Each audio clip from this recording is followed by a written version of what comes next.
Hello students, हम लोग gaseous state में जो है बोल्ट्जमैन कांस्टेंट तक पढ़ चुके थे। तो हम पढ़ रहे हैं गैसियस स्टेट।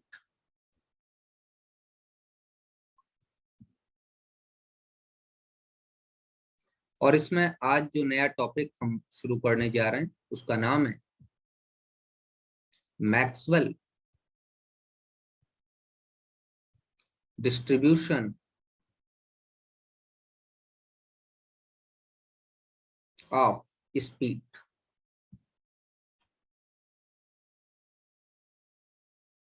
मेनली हम मैक्सवेल कर्व के बारे में पढ़ते हैं। मैक्सवेल नाम के साइंटिस्ट ने एक कर्व बनाया। वो कर्व फ्रैक्शन ऑफ मॉलिक्यूल्स और स्पीड के बीच में बनाया। कर्व के डिफरेंट पार्ट्स हैं, उसको आप देखिए।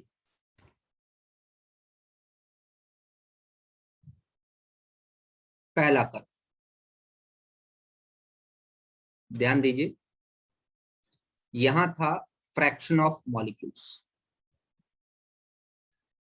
फ्रैक्शन ऑफ मॉलिक्यूल्स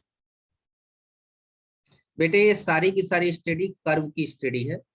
जहां पर भी कर्व न समझ में आए मुझे बता। और ये स्पीड, स्पीड आगे जाएंगे तो बढ़ेगी, और अगर इस एक्सिस पे ऊपर जाएंगे तो फ्रैक्शन ऑफ मॉलिक्यूल्स बढ़ेगा। भाई बहुत सारे मॉलिक्यूल्स हमारे पास हैं, सबकी स्पीड के बारे में हमको जानकारी रखनी है।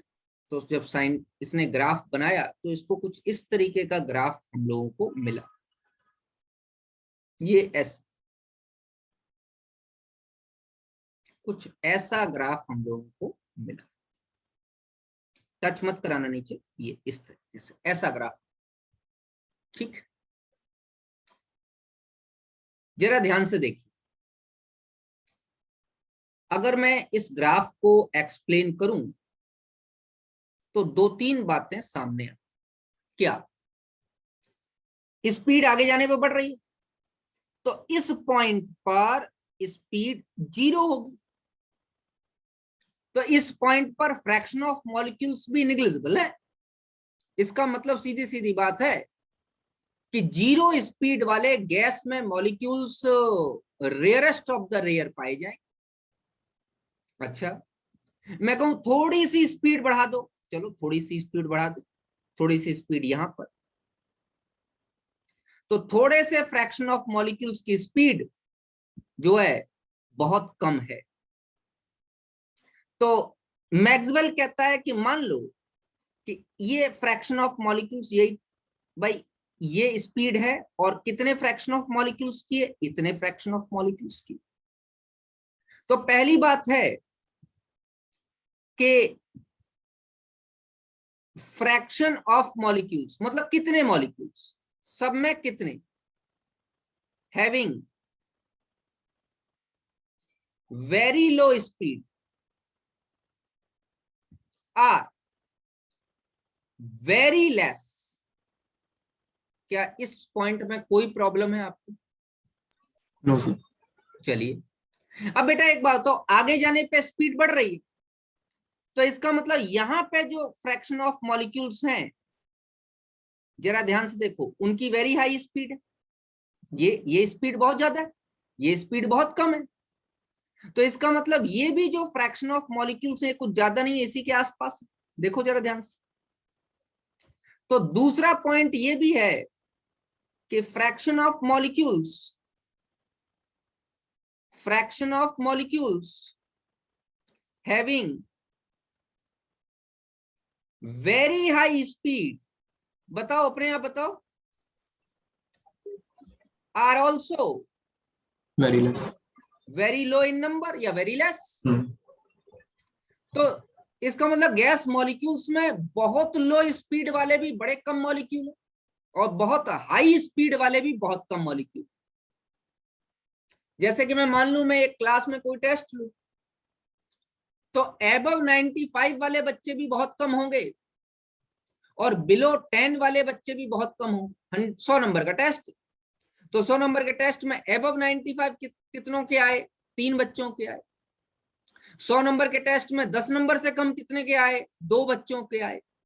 तो ये दोनों ही जो फ्रैक्शन है, 50 बच्चों की क्लास में 2 बच्चों के 10 से कम नंबर हैं और 3 बच्चों के 95 से ऊपर नंबर है।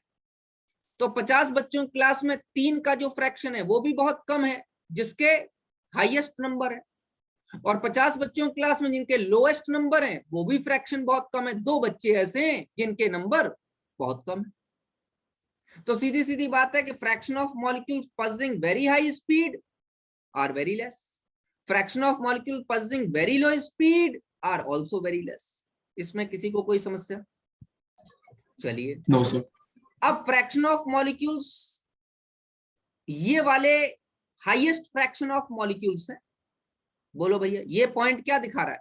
ज्यादातर मॉलिक्यूल की स्पीड ये है या नहीं? Yes, maximum sir. Fraction of molecules, मतलब ये क्या दिखा रहा है? ये दिखा रहा है यूएमपी। तो यूएमपी क्या दिखा रहा है? Speed possessed by maximum fraction of molecules।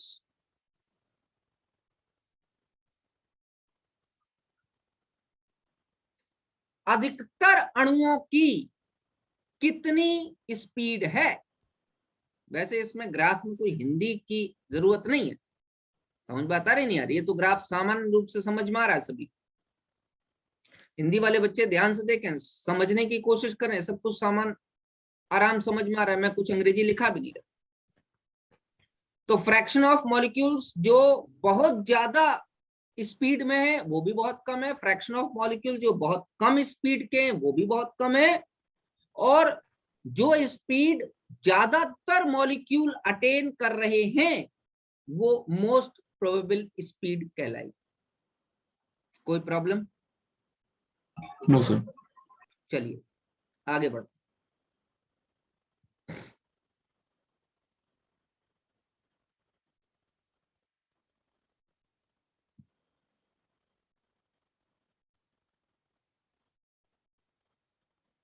बेटा लाइन आप लोग सीधी बनाना, मैं जितने भी आपके कर्व हैं सारे बना बना के दिखा रहा हूं आपको। थोड़ी सी लाइन में, यहां क्या था बताओ अपने आप?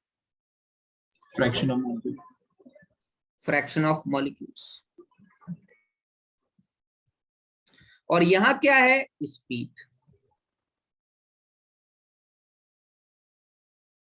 ऐसे ही तो कुछ कर्व बना था, ठीक है भैया? ये कर्व Yes, बना, sir.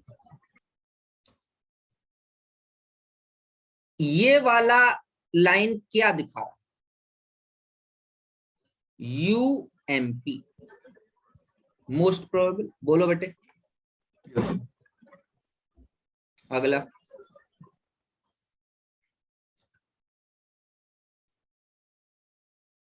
एक है ये वाली लाइन, थोड़ा सा कर्व मुझे सही करना पड़ेगा बेटे, थोड़ा सा कर्व सही कर रहा हूं है, क्योंकि हाँ थोड़ा सा कर्व सही करना पड़ेगा, बिना कर्व सही के काम बनेगा नहीं। थोड़ा सा कर्व सही करता हूं। ये कुछ कर्व इस तरीके से आएगा, ऐसे। ये टच मत कराना, ध्यान रख, ठीक है ना?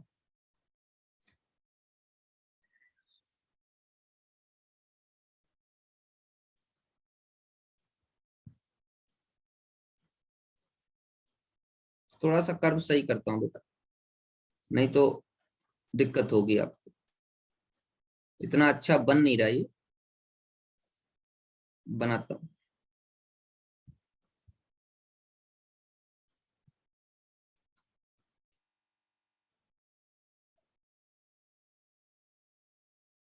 ये लाइन किसकी है? स्पीड।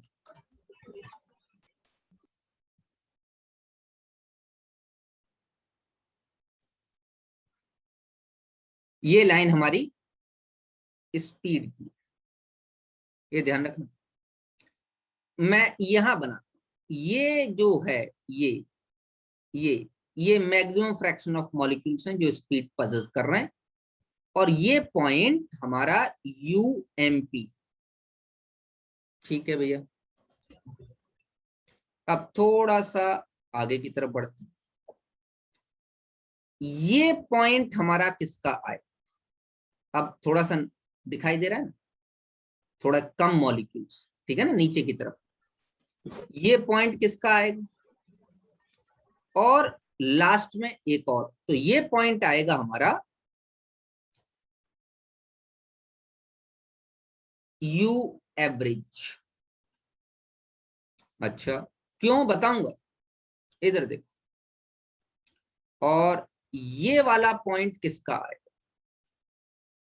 ये वाला पॉइंट,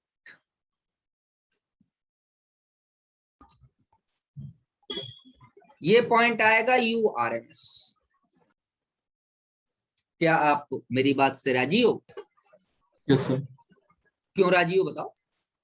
सर स्पीड ज्यादा, सबसे ज्यादा URMS की होगी। Very good. अभी मैंने क्या पढ़ाया आपको, RAM, राम, मतलब URMS सबसे ज्यादा है, U एवरेज बीच की, और U मोस्ट प्रोबेबल सबसे कम स्पीड है। तो जरा स्पीड वाली लाइन पे देखो, स्पीड वाली लाइन पे तो जब हम आगे बढ़ रहे हैं तो स्पीड बढ़ रही है ना,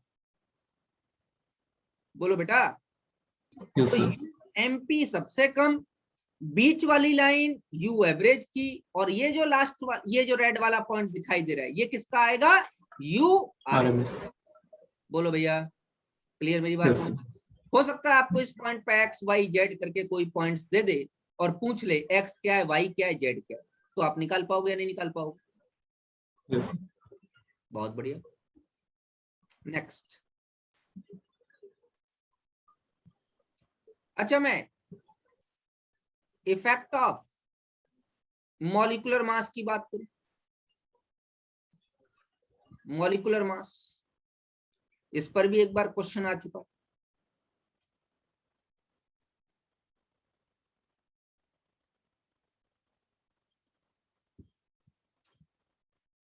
मान लीजिए ये ग्राफ दिया गया, ये सारे ग्राफ आपके बुक्स में बने हुए, ध्यान दीजिएगा। सिर्फ बच्चे समझते नहीं, मेरे हिसाब से समझ में आने लगा होगा।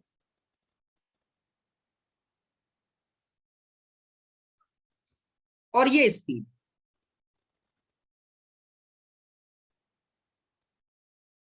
एक ग्राफ ये आ रहा है, दूसरा ग्राफ ये आ रहा है। मैं कह देता हूं टेम्परेचर इज कांस्टेंट, मैं टेम्परेचर की कोई बात नहीं कर, ये गैस X है और ये गैस Y, ठीक है ना, एक गैस ये X है और एक गैस ये Y। अब आपसे ये कहा गया है क्वेश्चन में कि मॉलिक्यूलर मास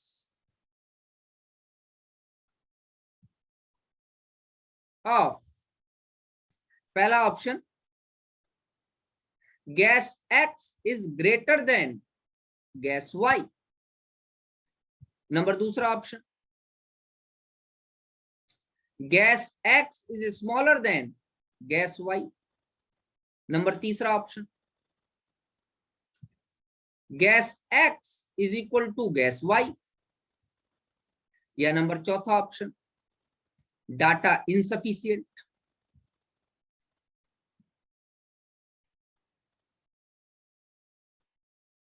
करने का तरीका बताता हूं आप लोगों को, आसान सा करने का तरीका है, जरा ध्यान से देखिए।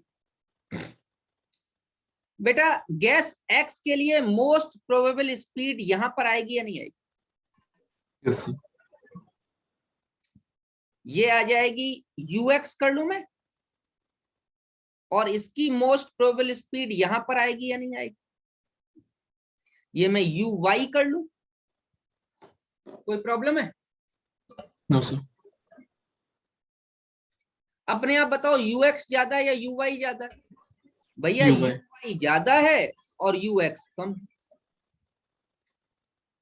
अब अगर most probable speed u m p का फॉर्मूला लिखूं तो that is equal to under root, बताओ, 2RT RT। By m. तो अगर टेम्परेचर कांस्टेंट है, आर कांस्टेंट है, टू पहले से कांस्टेंट है, तो u m p molecular mass के इनवर्सली प्रोपोर्शनल होगी। Yes sir. तो क्या आप आंसर बता सकते हो मुझे? यू वाई ज्यादा है तो इसका मॉलिक्यूलर मास क्या होगा, कम होगा या ज्यादा? कम। कम कम। होगा। इसका मतलब वाई का मास कम होगा और एक्स का मास क्या होगा, ज्यादा होगा। ज्यादा। तो what will your correct option? जिस Yes। गैस का यूएमपी कम है उस गैस का मॉलिक्यूलर मास ज्यादा होगा। अब ये मत कह देना कि सर ये एक्स और वाई में कैसे निकालेंगे कौन कम है कौन ज्यादा है। अरे भाई ये लाइन स्पीड की है, स्पीड पे आगे बढ़ो तो वाई ज्यादा है और एक्स कम है। अरे बोलो भाई, सबको समझ में आ रहा है या नहीं आ रहा? हाँ सर। चलो आगे बढ़ते हैं।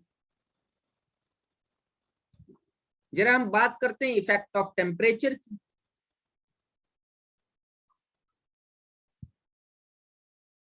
इफेक्ट ऑफ टेम्परेचर,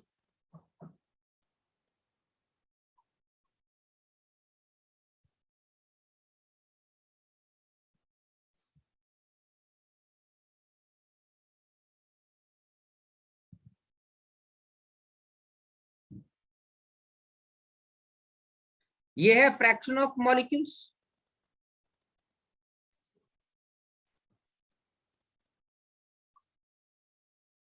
और ये है स्पीड।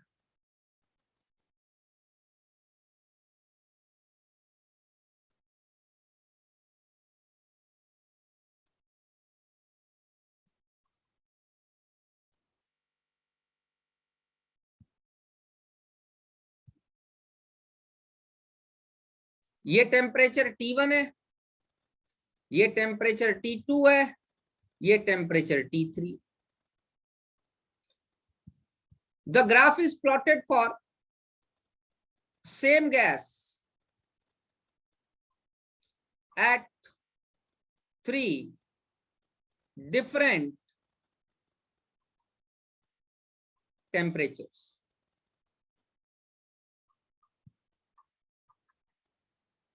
अब जरा ध्यान से देखिए,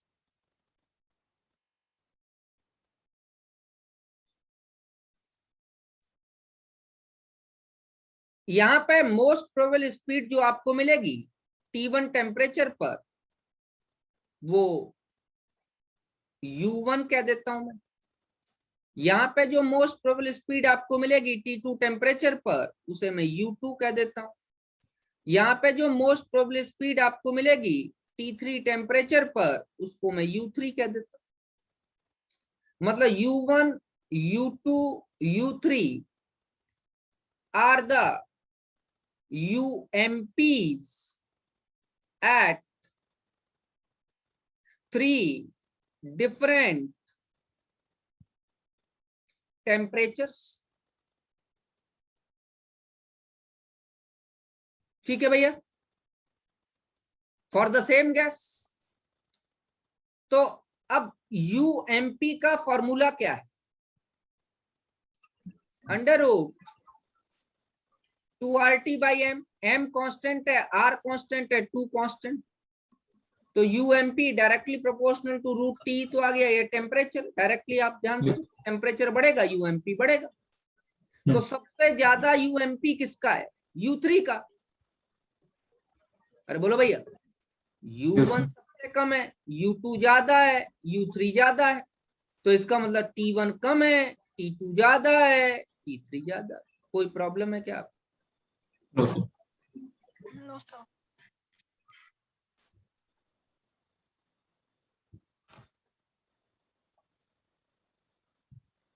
क्लियर? Any problem? ये आपका स्पीड का मैक्सवेल डिस्ट्रीब्यूशन। कि मैक्सिमल डिस्ट्रीब्यूशन ऑफ स्पीड।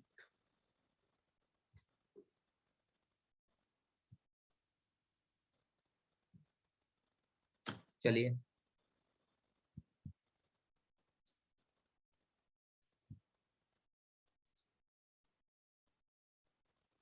इसके आगे हम लोग जो पार्ट पढ़ने जा रहे हैं वो पार्ट है ideal gas and real gas. तो जरा पढ़ते हैं बेटे।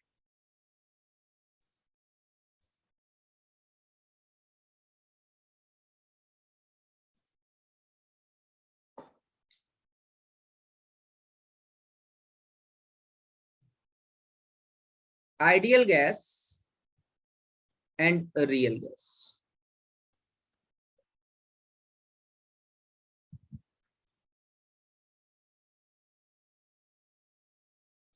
ध्यान देना, जो काइनेटिक थ्योरी ऑफ गैसेस है वो एप्लीकेबल है आइडियल गैस के, वो रियल गैस के लिए एप्लीकेबल नहीं।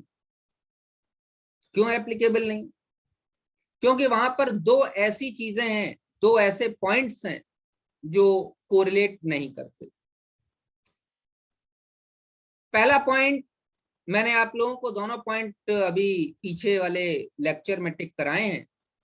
पहला पॉइंट ये कह रहा है कि the volume of one molecule of gas, the volume of a molecule of a gas is negligible as compared to the total volume of the gas।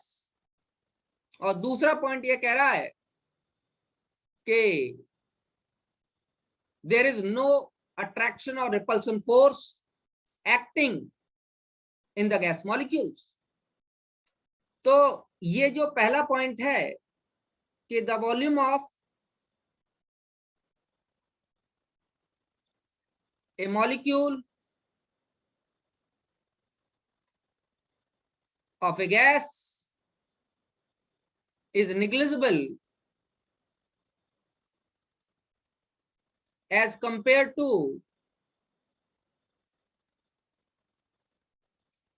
total volume of the gas। Total volume of the gas. और दूसरा जो KTG का point है कि there is neither any attraction और repulsion force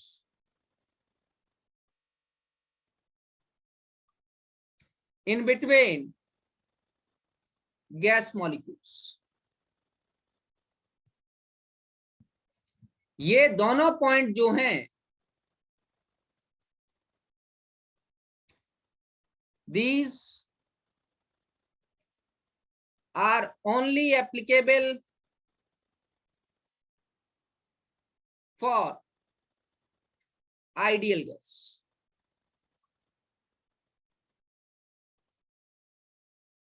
and not for real gas।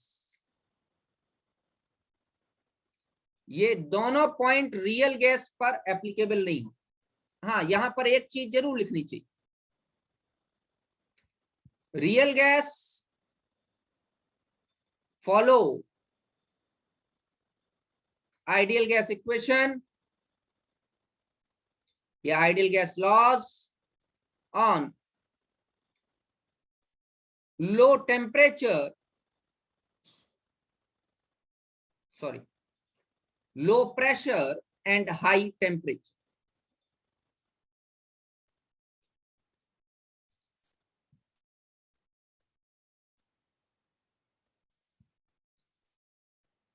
Low pressure, मंजा, low pressure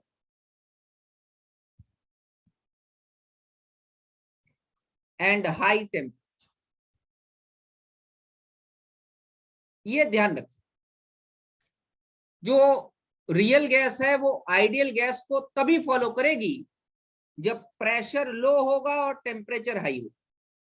मतलब उस केस में ये दोनों पॉइंट रियल गैस पे भी काम करते। अब साइंटिस्ट कहता है कि इसका मतलब है कि रियल गैस ये नहीं मानती कि गैस की टोटल वॉल्यूम के कंपैरिजन में गैस मॉलिक्यूल्स का वॉल्यूम निग्लिजिबल है। तो हाँ, बिल्कुल नहीं मानती। रियल गैस कहती है नहीं, ऐसा नहीं, गैस मॉलिक्यूल खूब बड़ा है, ज्यादा जगह घेर रहा है।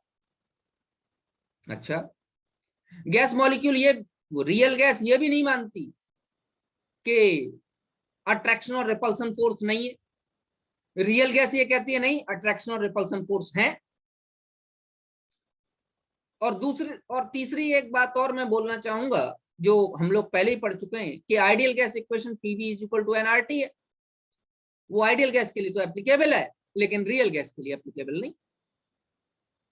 मतलब अगर मैं कहूं तो मुझे कहना पड़ेगा कि PV is equal to NRT किसके लिए है? For ideal gas. इसका मतलब हो गया PV is not equal to NRT for real gas. Real gas. Yes. Real gas के लिए नहीं है साहब। ध्यान रखना, सिर्फ लड़ाई इन दो पॉइंट के पीछे ही है। बाद बाकी जितने भी पॉइंट हमने ऊपर काइनेटिक थ्योरी ऑफ गैसेस में पढ़ाए, उसमें कोई लड़ाई नहीं। तो साइंटिस्ट ने स्टडी करना शुरू किया। सबसे पहले मैं एक बॉयल्स लॉ का कर्व बनाता हूं, जिससे आपको कुछ चीजें समझ में आएंगी। बेटा सारी स्टडी कर्व की है, ध्यान रखना, कर्व आपको अच्छे से आनी चाहिए।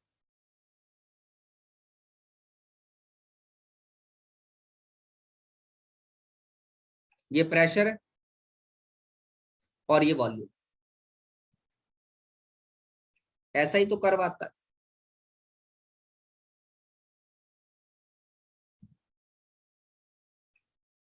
बोलो। Yes, sir. लेकिन ये कर्व जो आता है, ये आइडियल गैस के लिए आता है। अच्छा, मैं रियल गैस के लिए कर्व खींचू तो साइंटिस्ट कहता है तो ये कर्व नहीं आएगा भैया। तो उनका कौन सा कर्व आएगा? कहते बताता हूं। अगर रियल गैस के लिए कर्व खींचूं तो रियल गैस के लिए कुछ ऐसा कर्व आएगा।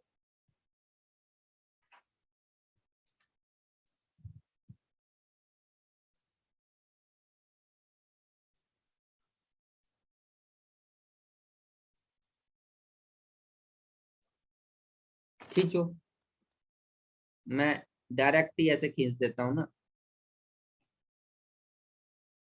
ऐसा कुछ कर्व है।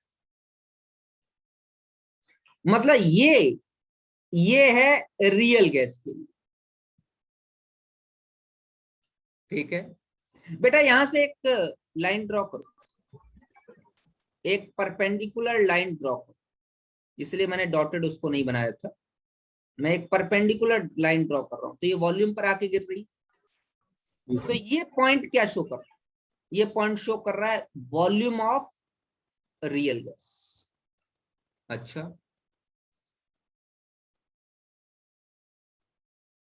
अब जरा यहां से लाइन ड्रॉ करो।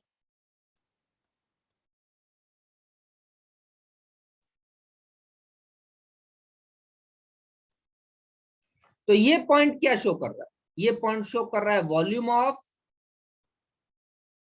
Ideal gas.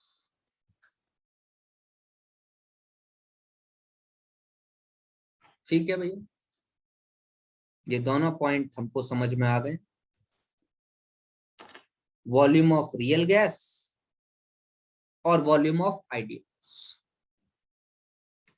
तो यहां से एक बात समझ में आती है, जरा ध्यान से देखिए। मैं फिर पेन चेंज करूंगा और एक चीज आपके सामने लिख रहा हूं। अगर यहां पे प्रेशर कैसा है? HP, high pressure. तो at high pressure, high pressure, high pressure पर volume of real gas is greater than volume of ideal gas। अच्छा, जरा यहां देखो, यहां क्या हो। अगर लो प्रेशर रेंजेस में जाऊं, जैसे मैं लो प्रेशर रेंज में यहां चला गया, तो किसकी वॉल्यूम ज्यादा है बताओ?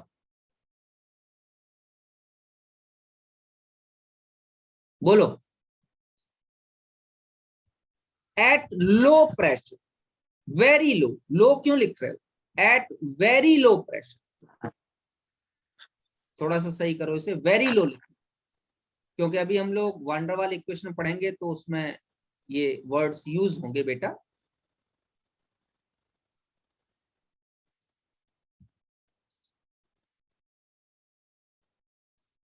एट, अपने आप देख के बताइए, एट वेरी लो प्रेशर,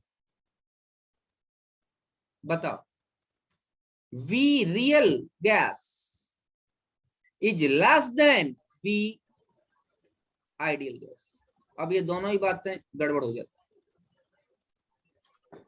अगर हम वेरी हाई प्रेशर की यूज करें तो रियल गैस की वॉल्यूम आइडियल गैस की वॉल्यूम से ज्यादा है, और अगर हम वेरी लो प्रेशर, लो क्यों, वेरी लो प्रेशर की अगर हम बात करें तो रियल गैस की वॉल्यूम आइडियल गैस से कम। बेटा जब ये वॉल्यूम कम हो जाती है तो इस केसेस को कहते हैं निगेटिव डेविएशन।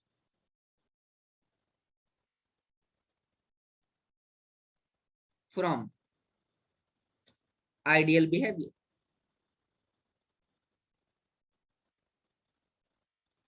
और जब ये ज्यादा हो जाती है तो इसे कहते हैं, बोलो, positive deviation from ideal behaviour.